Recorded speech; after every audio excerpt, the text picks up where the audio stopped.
So today we're talking about silicone-based lube. Now silicone-based lube has lots of amazing uses. Not being able to be absorbed into the body, it's great for any type of sex that doesn't involve a silicone toy. However, some unique ways to use silicone lube include you can apply a silicone-based lube to the skin after you shave to help reduce razor burn. You can also apply silicone-based lube in between the thighs during the summer to reduce chafing. Silicone-based lube can also be used as a moisturizer to brighten tattoos. I called it a tattoo.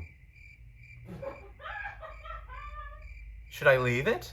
Also, you can use silicone-based lube as a heat protectant when styling your hair or after styling to help reduce frizz. Please, oh God. If you can think of a unique way to use the silicone-based lube, please leave a comment down below.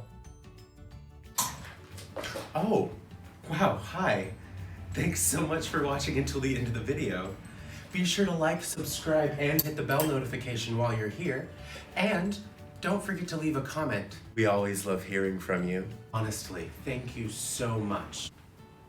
This channel wouldn't mean anything if it weren't for you. So, be sure to stick around.